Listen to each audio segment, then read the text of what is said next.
বন্ধুরা, গুরু বৃহস্পতি রাশি পরিবর্তন করে বৃষ রাশিতে এসছে 1 মে 2024 এবং এক বছরের জন্য এই রাশিতে গুরু থাকবে। এর ফলে দ্বাদশ রাশিতে কি প্রভাব পড়তে চলেছে এই বিষয়ে আমি হোয়াটসঅ্যাপে আপনাদের বিভিন্ন কৌতূহলী প্রশ্ন পেয়েছি।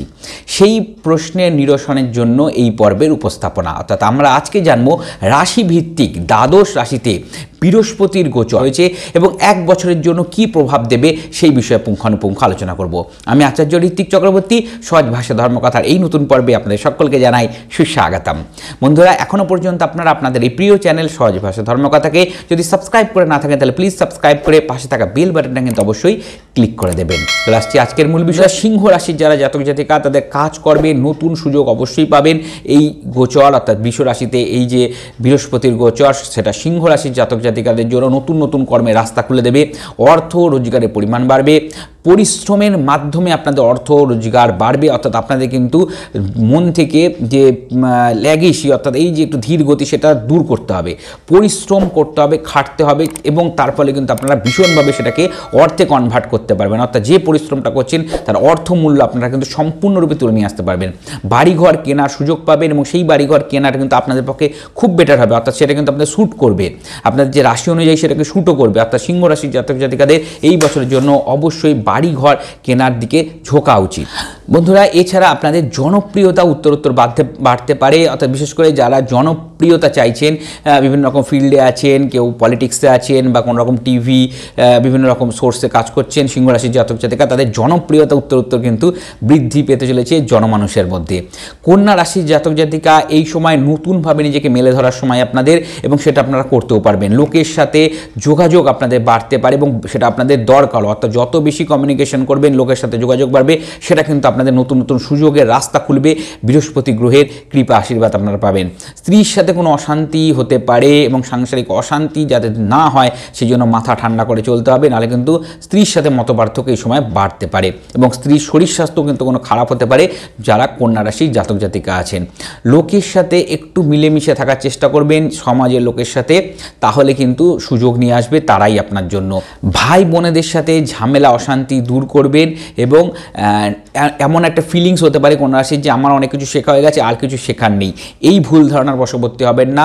সবসময় নিজেকে শেখার জন্য প্রস্তুত রাখুন এবং এই বছর যেটা আপনাদের শিখিয়ে দিয়ে যাবে সেটা কিন্তু পরবর্তী সময় আপনাদের রোজগারের রাস্তা আরও ভালো করবে। এরপরে আসছি তুলা রাশির জাতক জাতিকা, পয়সা রোজগারের রাস্তা কিন্তু নতুন নতুন দিক থেকে নতুন নতুন দিগন্ত আপনাদের উন্মোচিত হবে। বিভিন্ন দিক থেকে বিভিন্ন সোর্স থেকে আপনারা অর্থ রোজগার করতে পারবেন। কর্মে উন্নতি আসবে, নতুন কর্মের যোগ থাকবে। ব্যক্তিগত জীবনেও কিছু চেঞ্জেস আপনাদের নিয়ে আসবে, অর্থাৎ কর্ম পরিবর্তনের সুযোগ হবে।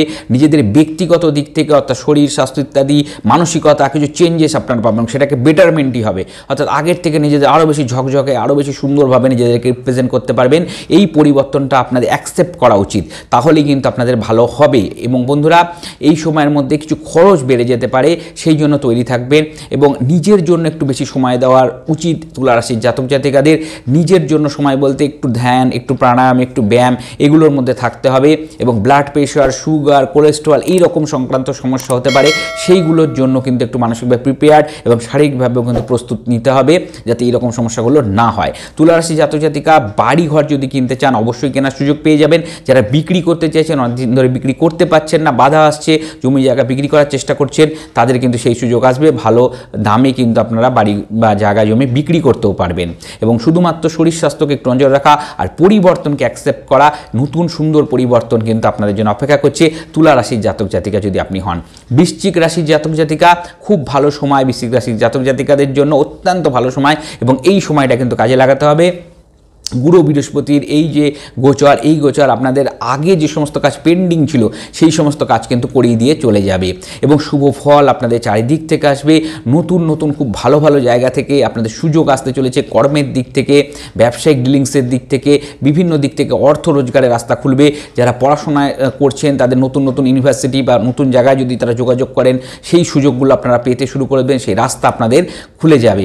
শুধুমাত্র আপনাদের সহজ ইনকামের কিছু মাথায় বুদ্ধি এসে যেতে পারে যে হট করে আমি একটা ইনকাম করে ফেলবো, যেমন ধরুন লটারি, শেয়ার মার্কেট, এইগুলো থেকে কিন্তু আপনাদের একটু বেঁচে চলতে হবে, নাহলে কিন্তু এইখানে আপনাদের কিছু লস হয়ে যাবে, টাকা পয়সা কিন্তু ফালতু খরচ হয়ে চলে যাবে। এই রকম ভুল সিদ্ধান্ত থেকে বাঁচুন, পরিশ্রম করুন, সততার মধ্যে থাকুন এবং নিজের যে নলেজ সেইটা বৃদ্ধি করে তার থেকে রোজগারের চেষ্টা করুন। আপনাদের কিন্তু ভীষণভাবে গেইন দেবে। এই বছর কিন্তু আপনাদের অত্যন্ত ভালো সুযোগ নিয়ে আসতে চলেছে। বন্ধুরা, জানলাম দ্বাদশ রাশিতে 1 মে 2024 যে বৃহস্পতির গোচর হয়েছে বৃষেতে তার কি ফল। বন্ধুরা, এখানে একটা কথা বলার আছে যে ফল আমরা আলোচনা করলাম ওভারঅল, সেটা একটা ওভারঅল একটা ধারণা মাত্র। যদি পুঙ্খানুপুঙ্খ বিশ্লেষণ করতে হয় তাহলে নিজেদের জন্মছক বিশ্লেষণ অবশ্যই করতে হয়, তার কারণ প্রত্যেকের জন্মছকে গ্রহগুলোর কম্বিনেশনগুলো আলাদা থাকে, তাহলে অবশ্যই কিছু ফলভিত্তিক তফাৎ অবশ্যই হয়। আর বৃষ রাশি, এই যে রাশি যেখানে বৃহস্পতি অবস্থান করছেন, সেই রাশিটাই হচ্ছে গেইনের রাশি, সম্পত্তি, গেইন, স্টেবিলিটির রাশি। তো এই রাশিতে বৃহস্পতি যাওয়া কিন্তু অবশ্যই শুভত্ব নিয়ে আসতে চলেছে এবং এই শুভত্বের জন্য আমাদের যেটা করা উচিত এই সময়ের মধ্যে, এই বছরের মধ্যে সাত্ত্বিকভাবে থাকা, ধর্মে কর্মের মধ্যেই থাকা, পড়াশোনার মধ্যে থাকা, নিজেদের এই যে নলেজ সেটাকে বৃদ্ধি করার চেষ্টা করা। এই রকমভাবে যদি আমরা এই বছরটা কাটাতে পারি এবং নিজেদেরকে একটু খারাপ জিনিসগুলো, নেশা, ভাঙ ইত্যাদি থেকে একটু দূরে রাখতে পারি, খারাপ উপায়গুলো থেকে দূরে রাখতে পারি, তাহলে কিন্তু আমাদের অবশ্যই জীবনটা সুন্দর করে গড়ে দিয়ে চলে যাবে এই বৃহস্পতির গোচর। পর্বটা যদি ভালো লেগে থাকে অবশ্যই লাইক দিয়ে আমাকে উৎসাহিত করুন, আর সহজ ভাষা ধর্মকথা এরকম আরও পর্ব পেতে সহজ ভাষা ধর্মকথা সাবস্ক্রাইব করে পাশে থাকা বেল বাটনটা ক্লিক করতে কিন্তু ভুলবেন না।